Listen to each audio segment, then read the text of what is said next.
ప్రజల ఆశలకు న్యాయం చేయడమే లక్ష్యంగా కూటమి ప్రభుత్వం పనిచేస్తుందని రాష్ట్ర స్త్రీ శిశు గిరిజన సంక్షేమ శాఖ మంత్రి గుమ్మడి సంధ్యారాణి పేర్కొన్నారు. నాయుడుపేటలో నిర్వహించిన సుపరిపాలనలో తొలియడు కార్యక్రమంలో ఎమ్మెల్యే డాక్టర్ నెలవల విజయశ్రీతో కలిసి ఆమె పర్యటించారు. స్థానిక ప్రజలతో మాట్లాడారు. సంక్షేమ పథకాల అమలుపై ఆరా తీశారు. నాయుడుపేటలో నిర్వహించిన సుపరిపాలనలో తొలియాడు కార్యక్రమంలో మంత్రి గుమ్మడి సంధ్యారాణి పాల్గొన్నారు. మంత్రికి ఎమ్మెల్యే నెలవల విజయశ్రీ, మాజీ ఎంపీ నెలవల సుబ్రహ్మణ్యం, పార్టీ నాయకులు ఘన స్వాగతం పలికారు. ఇంటింటికి వెళ్లి ఏడాది పాలనలో చేపట్టిన అభివృద్ధి, సంక్షేమ పథకాల గురించి ప్రజలకు వివరించారు. కరపత్రాలు అందజేశారు. అర్హులైన వారికి సంక్షేమ పథకాలు అందాయా లేదా అని ఆరా తీశారు. ఎవరికైనా అందకపోతే పథకాలు అందేలా అధికారులు చర్యలు తీసుకోవాలని ఆదేశించారు.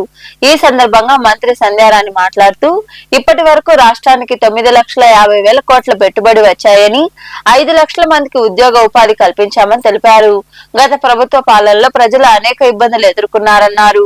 ఇచ్చిన హామీలు నెరవేర్చక జగన్ రాక్షస పాలన చేశారని, అందుకే ప్రజలు తగిన గుణపాఠం చెప్పారని పేర్కొన్నారు. పోలీసు ఉద్యోగాలు ఒకటి కాదు, రెండు కాదు. అలాగే మనలో ఎక్కువ మంది రైతులు ఉంటారు. ఆ రైతు కుటుంబాల్లో రైతులకు పాస్ పుస్తకం ఇస్తే ఒక దిష్టి బొమ్మ ఫోటో దాని మీద ఉండేది. ఆ దిష్టి బొమ్మ ఫోటో చూస్తే ఇది మన నాన్న పొలమా లేకపోతే వాడి పొలమా అని చూసేవాళ్ళం మనం. అలాంటి దిష్టి బొమ్మ ఫోటో తీసేసి ఈరోజు గవర్నమెంట్ ముద్దతో మన తల్లిదండ్రులకు సంపాదించినటువంటి ఆస్తిని మన చేతికండి. ఏది నా మోసం అని 3,000 రూపాయలు పెన్షన్ అయితే నువ్వు గొప్ప, 4,000 రూపాయలు పెన్షన్ అయితే చంద్రబాబు నాయుడు గారు గొప్ప అని అడగండి. ఎంతమంది పిల్లలు ఉన్నా ఒక్కరికే మీరు అమ్మకబడి ఇచ్చారు. ఎంతమంది పిల్లలు ఉంటే అంతమందికి తల్లికి వందలు ఇస్తున్నారు. ఆయన గొప్ప, నువ్వు గొప్ప అని అడగండి.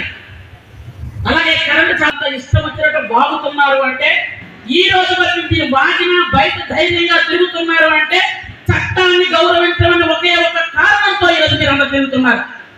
ఆ పేరుని నానే మాట్లాడతాడు. 70 సంవత్సరాలు పూర్తయిపోయి చంద్రబాబు నాయుడు గారికి ఇంకా బతకడం అవసరమా అని అడుగుతున్నాడు. నువ్వు మనిషివా? నువ్వు అసలు మనిషివేనా? మనిషి రూపంలో ఉన్న ఏదైనా రాక్షసుడివా? నీ ఇంట్లో నీ తల్లి తండ్రి ఉంటారు. 70 సంవత్సరాలు పూర్తవ్వా వాళ్ళని చంపేస్తారా? ఇంకా ఎమ్మెల్యే విజయశ్రీ తదితరులు మాట్లాడారు.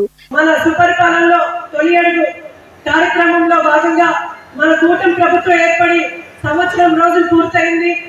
ఈ సంవత్సరం రోజుల్లో మన ముఖ్యమంత్రి శ్రీ నారా చంద్రబాబు నాయుడు గారు ప్రచారంలో ఏవైతే సూపర్ 6 భాగంగా మనకు సూపర్ 6 పథకాలు చెప్పారో అవన్నీ కూడా ఈ రోజు ఒక్కొక్కటిగా అమలు చేసుకుంటూ అన్ని కూడా పూర్తి చేసుకోవడం జరిగింది.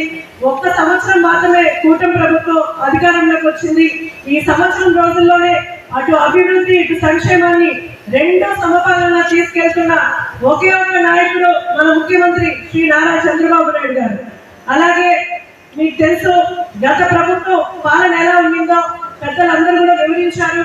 గత ప్రభుత్వం చేసిన అప్పులన్నీ కూడా అధిగమించి ఈ రోజు రాష్ట్రం మీద ఆర్థిక భారం పడినా, ఆర్థిక ఇబ్బందులు ఉన్నా సరే పేదవాళ్ళకి నేను ఇచ్చిన మాట ఎక్కడా తప్పకూడదని ఆయన మాట మీద నిలబడి ఈ రోజు అవ్వాతాతలకు కానీ, ఒంటరి మహిళలకు కానీ, వితంతువులకు కానీ గతంలో ఇస్తున్న 3,000 రూపాయలు పెంచి ఈరోజు ముఖ్యంగా విదేశాల నుంచి కూడా మేము మీ ఊరిలో ఇండస్ట్రీస్ పెడతాము అని చెప్పని ప్రతి ఒక్కళ్ళు ముందుకు వస్తూ ఉన్నారు.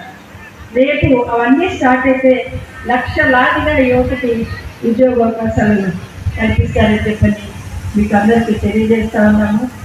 అంతకుముందు ప్రభుత్వంలో మనం పేదవాళ్ళ కోసం అని పెట్టినటువంటి అన్నా క్యాంటీన్లు దాన్ని ఎలా మూసివేశారో మీకు తెలుసు. ఈరోజు చేసిన ఘనత కూడా మన ప్రభుత్వాన్ని, మన చంద్రబాబు నాయుడు గారు. ఇవన్నీ ఒకటైతే మధ్యతరగతి వాళ్ళు కానీ, పేదవాళ్ళు కానీ. ఈ కార్యక్రమంలో నాయకులు పార్థసారథి, టీడీపీ బోర్డు సభ్యురాలు పనబాక లక్ష్మి, ఏఎంసీ చైర్మన్లు ఉయ్యాల ప్రవీణ్, ఆకుతోట రమేష్, గున్నంరెడ్డి మసూదన్ రెడ్డి, నియోజకవర్గంలోని మండలాల పార్టీ అధ్యక్షులు, నాయకులు తదితరులు పాల్గొన్నారు.